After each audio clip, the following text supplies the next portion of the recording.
오늘 우리 의원들의 질의에 대해서 기록적인 폭우로 인해서 나름 최선을 다했지만 어쩔 수 없다 이런 지금 모습이에요. 오전 그런 건 답변. 아닙니다. 그러면 어떻습니까? 최선을 다하셨다고 해서 네, 최선을 사과할 생각도 없으시다고 하셨잖아요. 사과는요. 지금 네. 현재 재난 수습 중이기 때문에 재난이 다 끝난 연후에 저희가 나름대로 분석을 해서 잘못한 것이 있으면 당연히 사과를 해야 되겠죠.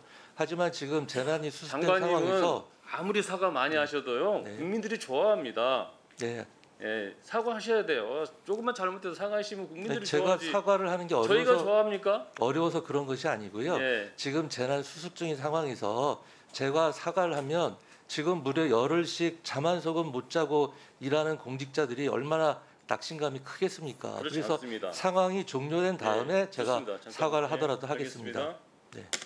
이게 기록적인 폭우를 예상하실 수 있는 상황이었죠.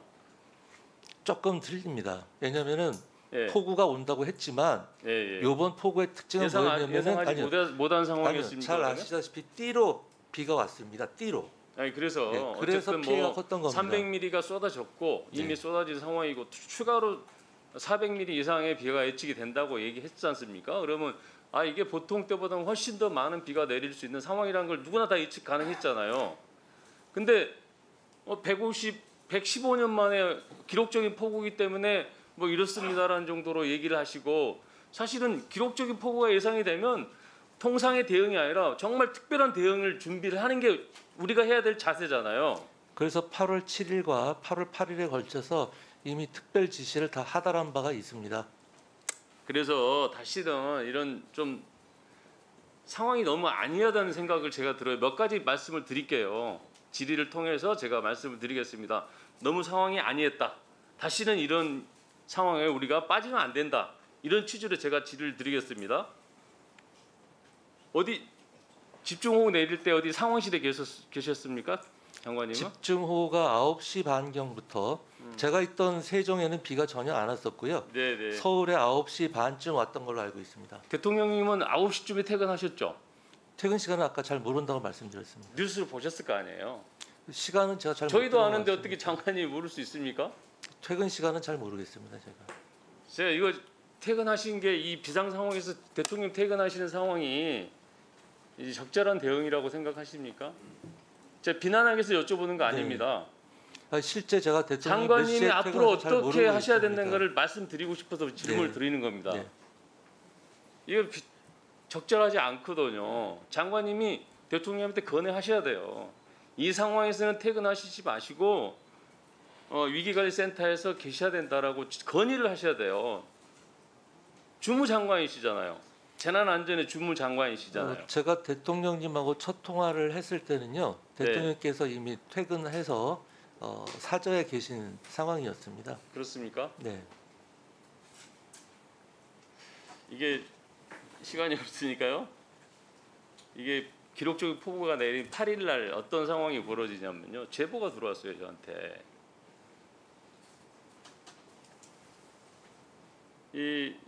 우리 장관님께서는 대통령 실장하고 통화하십니까? 아니면 대통령하고 직접 통화하십니까? 이런 재난 상황에 대해서, 비상 상황에 대해서. 비상 상황에서는 직접 연락을 드리고 있습니다. 대통령님하고 직접 통화하십니까?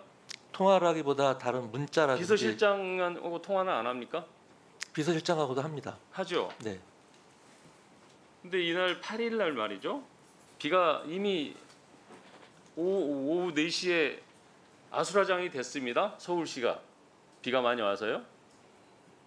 이 상황인데 비서실장하고 홍보수석 몇 분이서 이렇게 기자들하고 저녁에 만찬도 하고 술자리도 가졌다는 거예요. 이 상황이 사실이라고 한다면 저는 믿어지지가 않거든요. 근데 이게 사실이라고 한다면 이거 대단히 부적절한 믿을 수 없는 일이죠. 글쎄요. 가정적인 사실에 대해서 제가 답변 드리긴 좀 적절치 않은 것 사실입니다. 같습니다. 사실이라면. 전 잘 모르겠습니다. 그래요? 네. 저희도 공직 생활을 해봤습니다. 이런 상황에서는 절대 비서실장이라든가 집행부에서는 이런 행동하지 않습니다.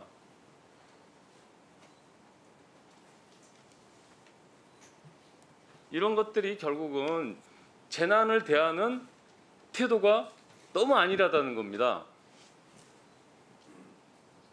기록적인 폭우에서 더 비상한 상황, 비상한 대응을 해줘야 되는데 통상의 대응도 안 됐다는 얘기예요. 이런 것들이. 그다음에 대통령 지시가 11시 40분에 나오죠? 첫 지시가. 아닙니다. 대통령님하고 제가 통화를 처음 시작한 것이 아마 제가 중대본 상황실에 들어간 직후니까 한 10시 남짓이었던 것 같습니다. 10시 네, 대통령께 그때부터 지시를 받으신 거죠? 그러니까. 한 10여 통 넘게 계속 전화를 주고 그래서 받았습니다. 다음 날 모든 수도권 공직자들 11시까지 출근하라고 이렇게 지시가 내려온 거죠. 아니 모든 공직자가 아니고요. 네. 그 재난 업무에 관계 없는 그런 공직자들을 말하는 것입니다. 재난 상황에서는요. 보통 네. 저는 그런 걸 듣지 못했어요. 지금까지. 재난 상황에서는 민간인 비용할 수 없잖아요. 네. 수습해야 되고 지원해야 되고 상황을 파악하는 예. 재난 부서가 파악을 해야 되지만요. 근데 이런 11시까지 출근하는 이런 지시가 지금까지 나온 적이 있었습니까? 재난과 관련 없는 공무원들을 말한 것이고요. 그런 자, 지시가 한 3차례 문희석 있었던 의원님. 것으로 알고 있습니다. 3번 정도. 예.